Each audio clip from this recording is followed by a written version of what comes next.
قد و قامت کی یکسانیت کو بریلی کے امام نے دیکھا تو قلم سے کہا لکھ، قائران قدس جس کی ہیں قمریاں، قائران قدس جس کی ہیں قمریاں، اس صحیح سر و قامت پہ لاکھوں سلام، جن کی آنکھوں کی حیا کو وقت کے امام نے دیکھا تو قلم سے کہا لکھ، نیچی آنکھوں کی شرم و حیا پر درود، اونچی بینی کی رفعت پہ لاکھوں سلام، جن کے کانوں کی سماعت کو وقت کے امام نے دیکھا تو قلم سے کہا لکھ، دور و نزدیک کے سننے والے وہ کالے لالے کرامت پہ لاکھوں سلام، جن کے رخسار کی طلعت کو وقت کے امام نے دیکھا تو قلم سے کہا لکھ، جن کے آگے چراغ کمر جھلملائے ان ہزاروں کی طلعت پہ لاکھوں سلام، جن کے گیسو کے تعطر کو بریلی کے امام نے دیکھا تو قلم سے کہا لکھ، وہ گرم کی گھٹا گیسوئے مشمسا لگ گئے اپنے رافت پہ لاکھوں سلام، جن کی کلائی کی صلابت کو بریلی کے امام نے دیکھا تو قلم سے کہا لکھ، کعبہ دین و ایمان کے دونوں ستون ساعدین رسالت پہ لاکھوں سلام، جن کے دستے صفا کو بریلی کے امام نے دیکھا تو قلم سے کہا لکھ، ہاتھ جس سمت اٹھا غنی کر دیا موج بحر سماحت پہ لاکھوں سلام، اور جن کے تبسم کی عادت کو بریلی کے امام نے دیکھا تو قلم سے کہا لکھ، جس کی تسلی سے روتے ہوئے ہنس پڑے اس تبسم کی عادت پہ لاکھوں سلام، اور جس کے دہنے مبارک کو بریلی کے امام نے دیکھا تو قلم سے کہا لکھ، وہ دہن جس کی ہر بات وحی خدا چشمہ علم و حکمت پہ لاکھوں سلام۔ منبر رسول پر جلوہ افروز معزز اور مقتدر علماء کرام تو بے شمار ہیں، خصوصیت کے ساتھ زیدم اہل سنت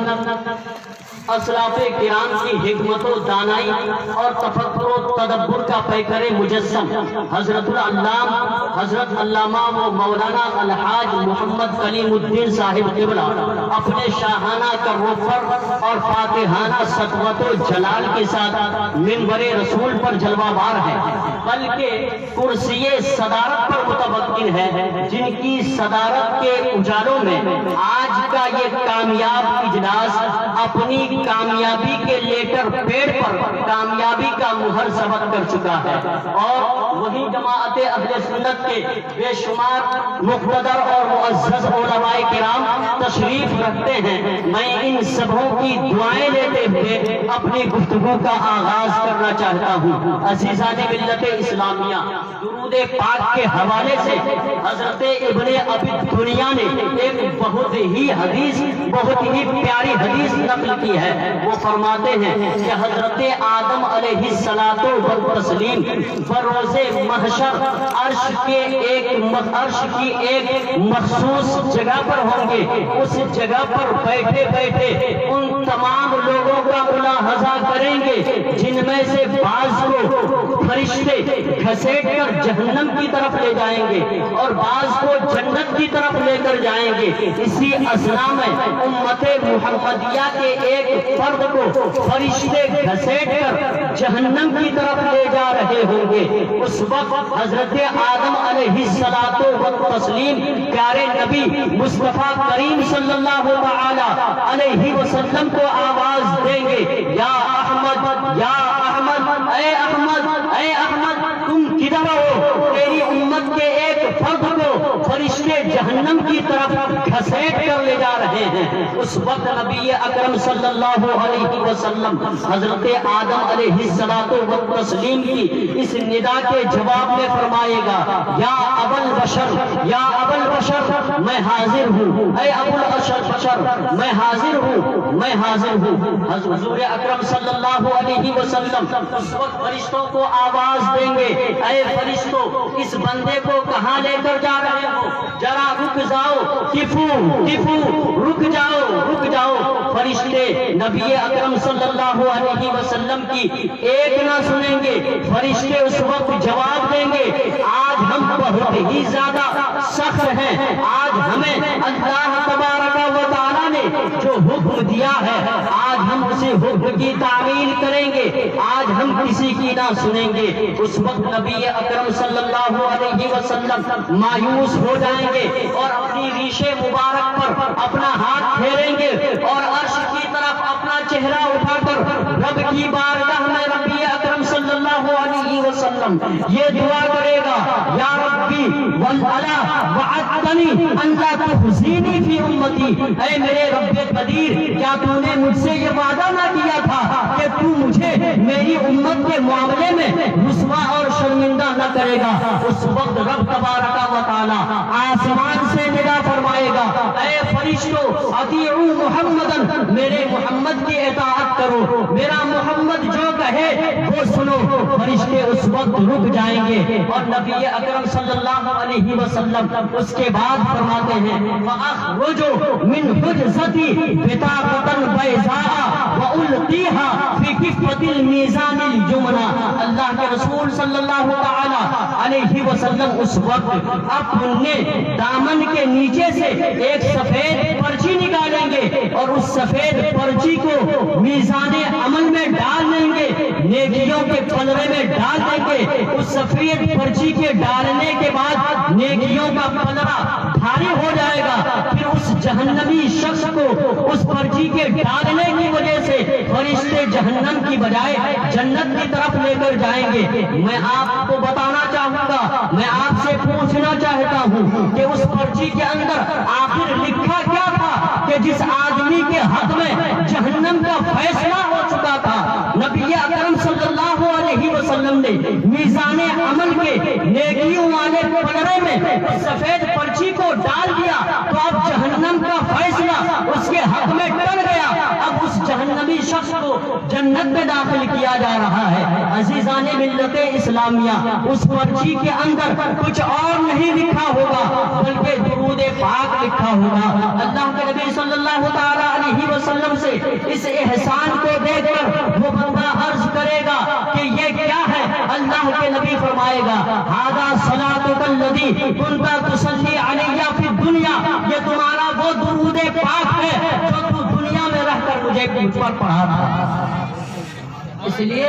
آج موقع ملا ہے کہ ہم سب اجتماعی شکل میں نبی اکرم صلی اللہ علیہ وسلم کی بارگاہ گہربار میں درود پاک کا ورد کریں گے۔ ہماری خواتین اسلام بھی درود پاک کا ورد کریں گی، کیونکہ عام طور سے ان کی زبانوں پر گانے ہوا کرتے ہیں، عام طور سے ان کی زبانوں پر گالیاں ہوا کرتی ہے۔ آج اللہ تبارک و تعالیٰ نے اس خوبصورت نشست میں ہم سبوں کو بیٹھنے کا موقع فراہم کیا ہے، تو اس خوبصورت نشست کا سے فائدہ اٹھاتے ہوئے اجتماعی شکل میں ہم سب اور آپ مل کر نبی اکرم صلی اللہ علیہ وسلم کے اوپر درود پاک پڑھیں گے۔ لیکن ہماری خواتین اسلام درود پاک اس قدر آواز میں پڑھیں گی کہ صرف ان کے کان ہی سن پائیں، کیونکہ عورت کی آواز بھی عورت ہوتی ہے، غیر محرم کی کان تک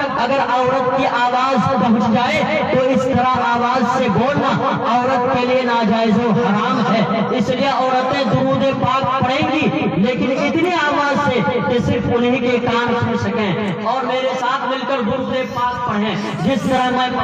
پڑھیں الصلاۃ والسلام علیکہ یا رسول اللہ وعلی آلک واصحابک یا حبیب اللہ، الصلاۃ والسلام علیکہ یا نبی اللہ وعلی آلک واصحابک یا نور اللہ۔ عزیزان ملت اسلامیہ،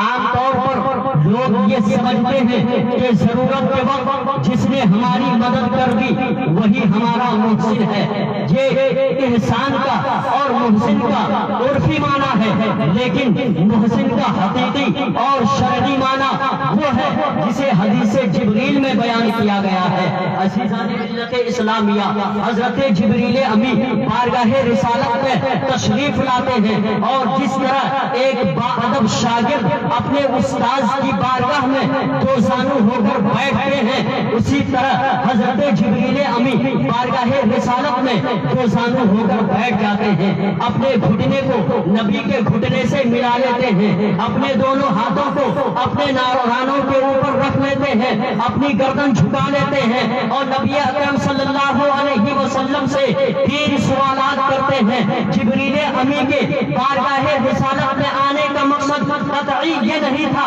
کہ جبریل امی کو سوالات کے جوابات معلوم نہیں تھے، بلکہ جبریل امی بارگاہ رسالت میں بشری اور انسانی شکل میں اس لیے تشریف لاتے تھے تاکہ لوگوں کو دین کا علم ہو جائے، تاکہ لوگ دین سیکھ جائے۔ اس لیے جبریل امی رسول اللہ کی بارگاہ میں انسانی شکل میں حاضر ہوتے، رسول اللہ کی بارگاہ میں آ کر حضرت جبریل امی رسول اکرم صلی اللہ علیہ وسلم سے 3 سوالات کرتے ہیں۔ نمبر 1 پہ جبریل امی نے رسول اللہ سے سوال کیا، یا رسول اللہ، یا حبیب اللہ، ایمان کیا ہے؟ تو اللہ کے رسول نے ایمان کی تفصیل بتائی۔ دوسرے نمبر پر حضرت جبریل امی نے نبی اکرم صلی اللہ علیہ وسلم سے سوال کیا، یا رسول اللہ، یا حبیب اللہ، اسلام کیا ہے؟ اللہ کے نبی نے اسلام کی تفصیل بتائی۔ تیسرے نمبر پر حضرت جبریل امی نے نبی اکرم صلی اللہ علیہ وسلم سے پوچھا، یا رسول اللہ، یا حبیب اللہ، احسان کیا ہے؟ اللہ کے نبی صلی اللہ تعالی علیہ وسلم نے ارشاد فرمایا، الاحسان ان تعبد اللہ کأنک تراہ فإن لم تکن تراہ فإنک یراہ۔ اللہ کے نبی صلی اللہ تعالی علیہ وسلم ارشاد فرماتے ہیں، احسان یہ ہے کہ تو اللہ کی عبادت اس شان سے کرے کہ گویا تو اللہ کو دیکھ رہا ہے۔ اگر یہ کیفیت تمہارے دل میں پیدا نہ ہو تو کم سے کم یہ کیفیت پیدا ہو جائے کہ اللہ مجھے دیکھ رہا ہے۔ عزیزان ملت اسلامیہ، اب جو اس منزل پر فائز ہوگا اس کو محسن کہا جاتا ہے۔ محسن کا معنی ہوا اللہ کا نیکوکار بندہ، محسن کا معنی ہوا اللہ کا متقی بندہ، محسن کا معنی ہوا اللہ کا مقرب بندہ۔ اللہ تبارک و تعالی قرآن مقدس کے اندر ارشاد فرماتا ہے، ان رحمت اللہ قریب من المحسنین، بے شک اللہ کی رحمت محسنین سے قریب ہے، یعنی اللہ کے مقرب بندوں سے قریب ہے، اللہ کے محبوبین سے قریب ہے، اللہ کے نیکوکار بندوں سے قریب ہے۔ اور جو اللہ کے نیکوکار بندوں سے قریب ہوگا در حقیقت وہ بھی اللہ کی رحمت سے قریب ہوگا۔ اسلامیہ، اب محسن کا معنی ہوا متقی اور پرہیزگار بندہ۔ صلی اللہ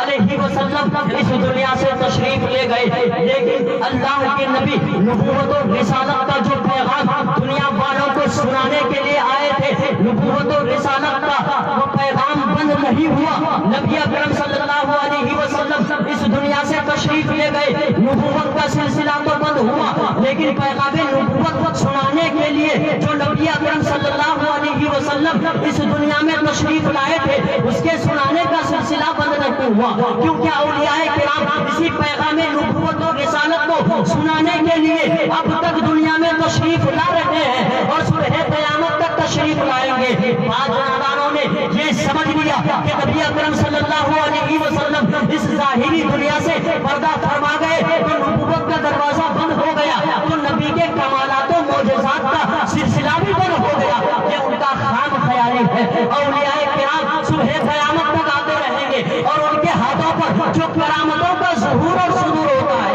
یہ حقیقت میں ان کی کرامت نہیں ہوتی، بلکہ اس نبی کا معجزہ ہوا کرتی ہے۔ جس نبی کا وہ کلمہ پڑھتا ہے، کرامت الولی معجزۃ لنبیہ، اولیاء کرام کی ہاتھوں پر جو کرامتوں کا ظہور اور صدور ہوتا ہے وہ حقیقت میں ان کی کرامت نہیں ہوتی، بلکہ اس نبی کا معجزہ ہوتی ہے جس نبی کا وہ کلمہ پڑھتے ہیں۔ بے شک سبحان اللہ، سبحان اللہ، بہت اچھی ہے۔ نبی کے معجزات و کمالات کا سلسلہ بند نہیں ہوگا، اور حضور اکرم صلی اللہ علیہ وسلم کا سراپا معجزہ بن کر حضور غوث پاک رضی اللہ تعالی عنہ اس خاکدان گیتی میں تشریف لائے۔ عزیزان ملت اسلامیہ، غوث پاک کے فضائل و مناقب کیا ہے؟ سیدنا سرکار اعلیٰ حضرت فتاوی رضویہ کے اندر جن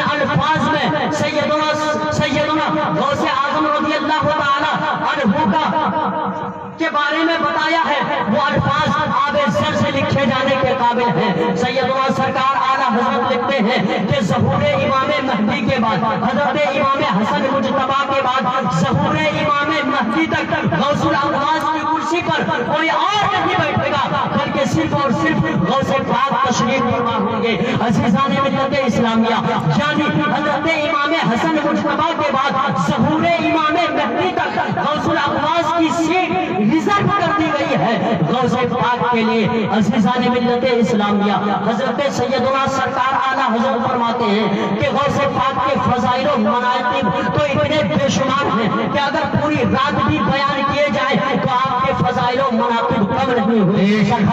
ملت اسلامیہ، سیدنا سرکار اعلیٰ حضرت فرماتے ہیں کہ حضرت سیدنا غوث پاک رضی اللہ تعالیٰ عنہ پر کتابیں لکھنے والے علماء صرف حنبلی نہیں ہے، بلکہ حنفی علماء نے بھی کتابیں لکھی ہے، مالکی علماء نے بھی کتابیں لکھی ہے، شافعی علماء نے بھی کتابیں لکھی ہے، حنبلی علماء نے بھی کتابیں لکھی ہے۔ آپ کے فضائل و مناقب پر جتنی کتابیں لکھی گئی ہے اور آپ کی کرامت جس تواتر کے ساتھ امت محمدیہ تک پہنچی ہے، آج تک تو کسی ولی اور غوث اور کتب پر نہ تو اتنی کتابیں لکھی گئی ہے اور نہ ہی کسی ولی غوث اور کتب کی کرامتیں اس تواتر کے ساتھ امت محمدیہ تک پہنچی ہے۔ غوث پاک کی شان یہ ہے کہ غوث پاک فرماتے ہیں اِنَّا بُعْدَ عَيْنِي فِي اللَّوْحِ الْمَحْفُوظ، میری آنکھ کی پتلی لوح محفوظ میں ہے، یعنی میں اپنی آنکھوں سے لوح محفوظ کا ملاحظہ کرتا ہوں۔ غوث پاک فرماتے ہیں اِنَّ الْإِنسَ لَهُمْ شُيُوخٌ إِنَّ الْجِنَّ لَهُمْ شُيُوخٌ إِنَّ الْمَلَائِكَةَ لَهُمْ شُيُوخٌ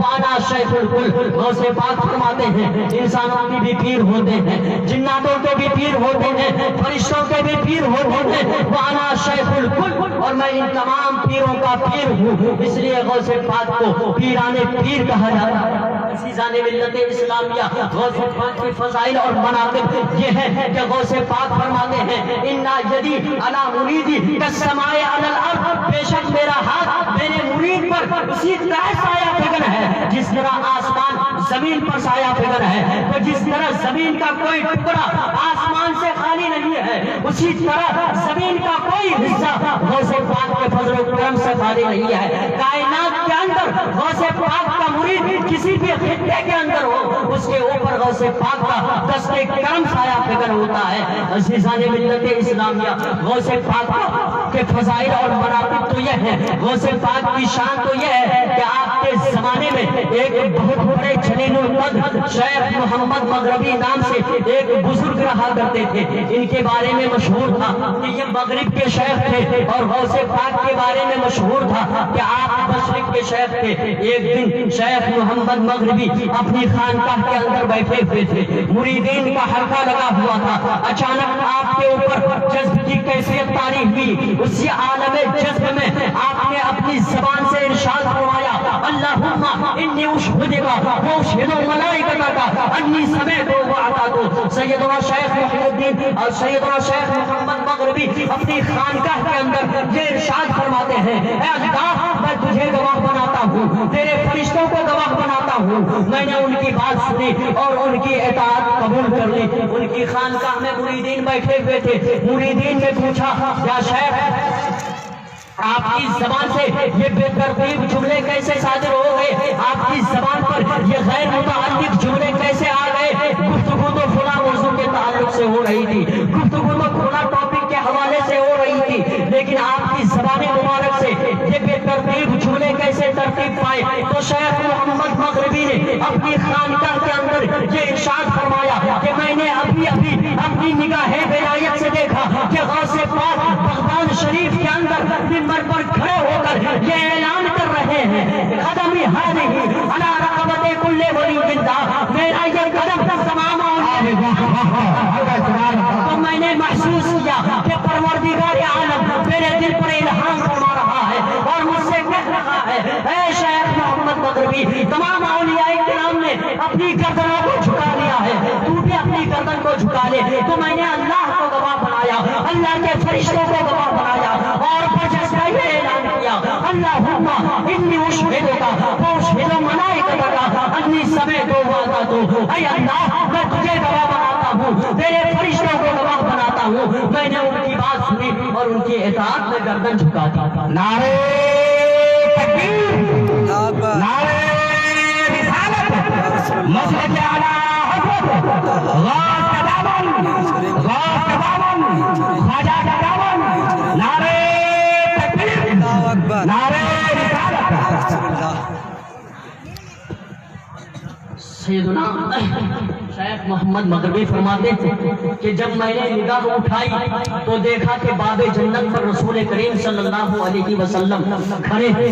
اور ایک ایک جنتی جوڑا فرشتوں کو دے رہے ہیں اور کہہ رہے ہیں یہ جنتی جوڑا لے کر جاؤ، فلاں ولی کو دے دینا، اس نے میرے لاڈلے کی اطاعت میں گردن جھکائی ہے۔ یہ جنتی جوڑا لے کر جاؤ، فلاں ولی کو دے دینا، اس نے میرے لاڈلے کی اطاعت میں گردن جھکائی ہے۔ یہ جنتی جوڑا لے کر جاؤ، فلاں ولی کو دے دینا، اس نے میرے لاڈلے کی اطاعت میں گردن جھکا رہی ہے۔ تو گویا اگر اس دنیا کے اندر اولیاء کرام کو جنتی جوڑے مل رہے ہیں تو غوث پاک کے سلسلے میں مل رہے ہیں۔ اس لیے تو پیارے رضا، اچھے رضا ارشاد فرماتے ہیں تیری سرکار میں لاتا ہے رضا اس کو شفیع جو میرا غوث ہے اور لاڈلا بیٹا تیرا عزیزان۔